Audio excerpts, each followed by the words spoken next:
As a sequel to one of the best games on the Nintendo 64, Banjo-Kazooie, Banjo-Tooie definitely had its work cut out for it to try to reach the same level of quality that the first game had.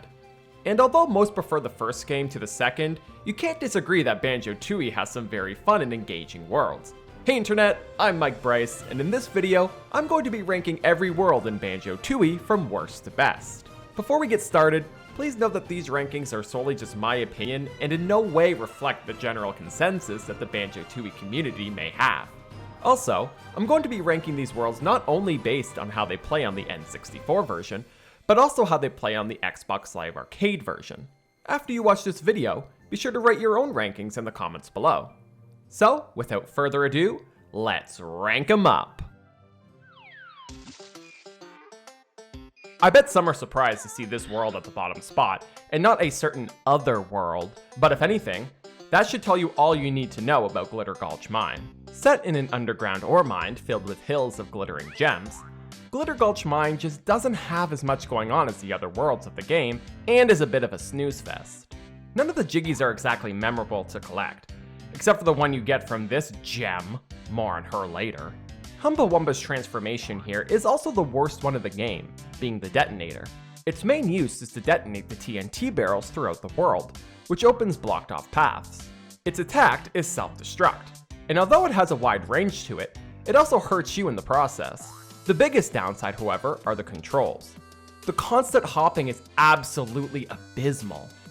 Although this world isn't as large as some of the other worlds in the game, and its main hub is essentially just a figure 8, you'll find yourself getting lost and turned around due to everything looking the same here. I just want to say that I don't hate this world, I just think it's the weakest in the game. Remember that certain other world I mentioned earlier? Well, here it is, the infamous Grunty Industries. This is a world that's either ranked people's worst world or best world, and for me, it's down there as one of the worst. Now, my opinion on this world has gotten slightly better over the years, enough so where it's no longer my least favorite, but Grunty Industries suffers from one of my biggest gripes that Glitter Gulch Mine does, and that's where you'll find yourself getting lost here very often. Upon first entering the world, the factory itself is actually off limits as it's locked from the inside.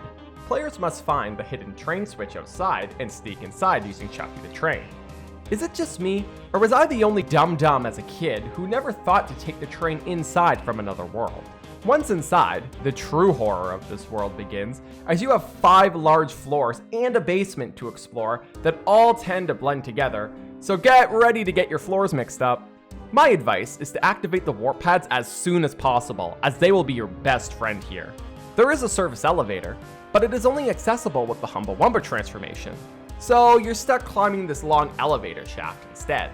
Speaking of the Humba transformation, it's a callback to an Easter egg in the original Banjo-Kazooie, the washing machine.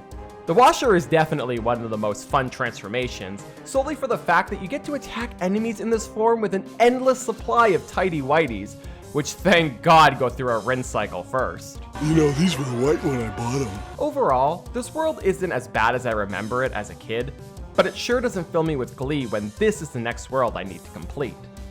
Also, I'd be remiss if I didn't give a shout out to the overworld area you enter this world from, the Quagmire. Giggity, giggity, giggity, giggity. Who else but Quagmire? Are you enjoying what you're seeing so far? Don't forget to give this video a like, a comment, and subscribe, as we are currently on the path to 1,000 subscribers. Your support to the channel is much appreciated and does not go unnoticed. Anyways, back to the rankings. Serving as the first world in Banjo-Tooie, Mayahem Temple takes the number 6 spot on this list. Set in a large jungle, Mayahem Temple gets its theming from the ancient Mayahem civilization. Compared to the first world in Banjo-Kazooie, Mumbo's Mountain, Mayahem Temple has loads more going for it in terms of content. First, there's the large stone temple located in the center of the world, Target-Zan's Temple. Inside is a maze where players must collect a certain number of totems to enter the mighty guard Target-Zan's slightly sacred chambers and really sacred chambers. Other memorable moments of this world include competing in the Mayan kickball tournament, which, just a reminder, Lucachin won and Proton John didn't, as well as controlling this giant golden daddy statue guy. My only real downsides of this world are the 2 instances where you must slowly walk across the floor, as it can be finicky depending on the controller that you're using.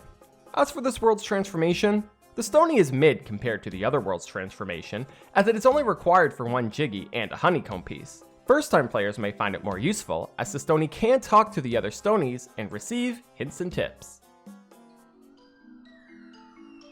You may be cuckoo for Cocoa Puffs, but what about Cloud Cuckooland? Serving as the final main world of the game, Cloud Cuckooland is described as a strange, surreal, and bizarre place in the sky. And that it is. The world is made up of several floating islands, with a central cavern located in the middle. These islands contain wacky sub-areas like a stinky cheese wedge that depletes your air, and a trash can which holds a cool throwback to the original. Which begs the question, what exactly did happen to Tootie?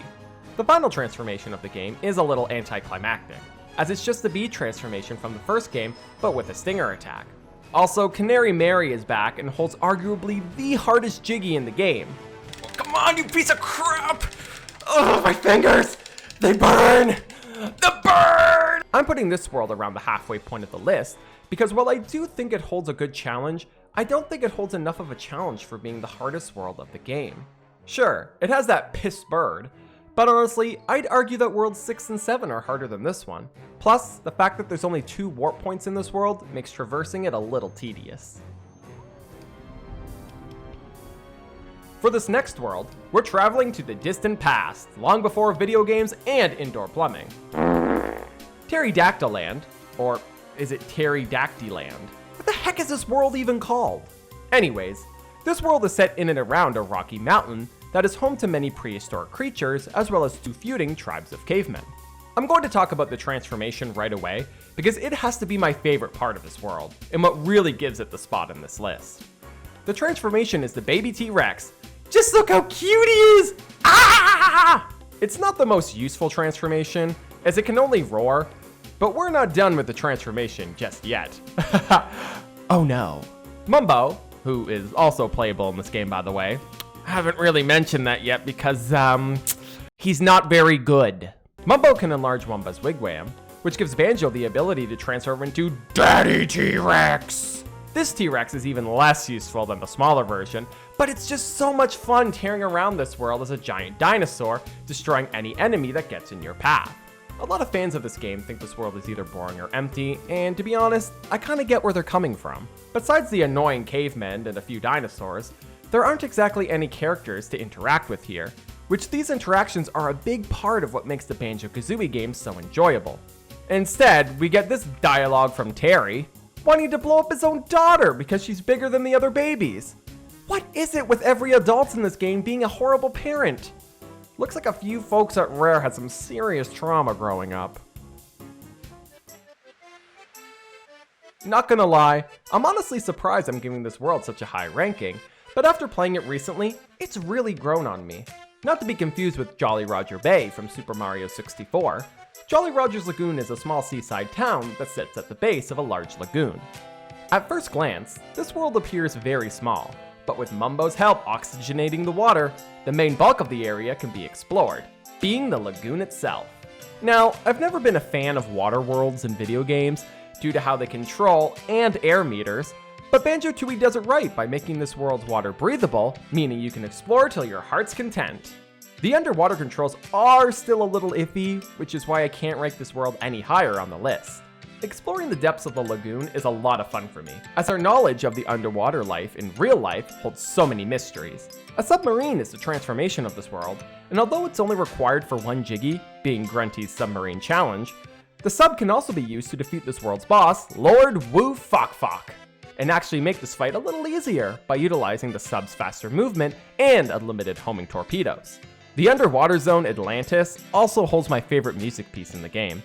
It's just so chill, yet mysterious at the same time, and I find myself constantly listening to it on the Banjo-Tooie OST. Back on land, we have a few shops that you can explore. A pawn shop, a shop run by Captain Blubber, and Jolly's, a tavern owned by the mayor of Jolly Roger's Lagoon, Jolly Roger. And boy is he jolly! The back room of the tavern holds one of the biggest Easter eggs in the game, being Captain Black Eye. Although just being a minor character in this game, did you know Black Eye was planned to be the original villain for the first version of Banjo-Kazooie, back when it was titled Dream Land of Giants? The game was later reworked into Banjo-Kazooie, but Black Eye makes multiple references to the unreleased Dream game with quotes like, "Arr, I had a dream once," and "A bear stole me glory. Looked a bit like you, he did." Jolly Roger's Lagoon is the only location in the game that I could see myself wanting to visit if it was real. Hey Jolly, pass me a ginger beer, will ya? Welcome to Hailfire Peaks, the self-proclaimed lava world of the game. And Ice World? That's right, it's two worlds for the price of one. The contrast of a hot and cold world combined makes Hailfire Peaks one of the more unique worlds of the game. Both the fire and ice sides of the island have their own respective bosses, two dragon brothers, Chilly Billy and Chilly Willy. The boss fights here are strangely simple for being the 7th world of the game, but I still enjoy the battles. There's also another kickball tournament held here, which definitely ups difficulty from the prior tournament.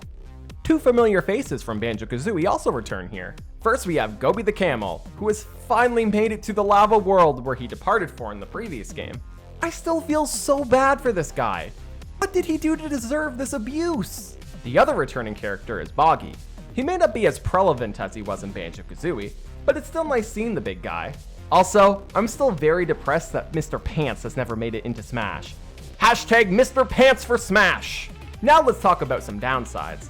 The transformation you think would be something cool like a Yeti or a fire dragon, but no, it's just a snowball. It has an interesting gimmick to it, as it grows larger the more you roll it around, but honestly, it has to be one of the lamest transformations in BK history.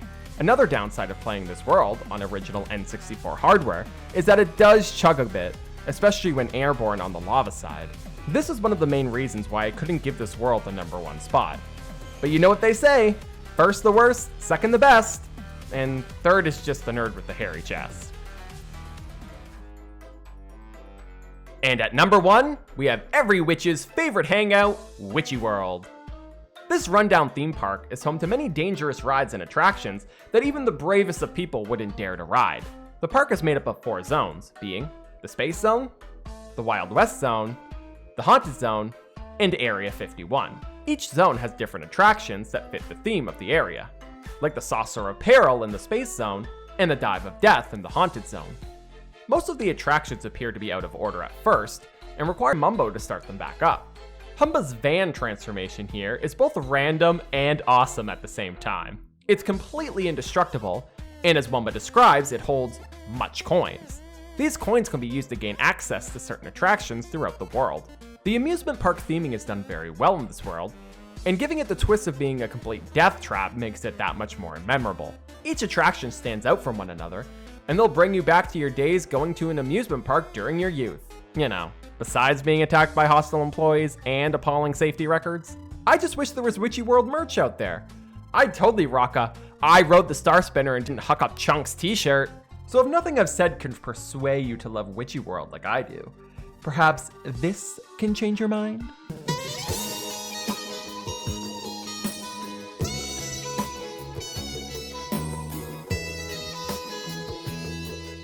Do you agree with my list? Let me know in the comments below. If you liked what you saw here today, don't forget to give this video a like, a comment, and subscribe. Also, check me out on Twitch, as we are so close to reaching affiliate status, and we always have a good time goofing around over there. Once again, I've been Mike Bryce. Thank you so much for watching, and I will see you all in the next one. Bye.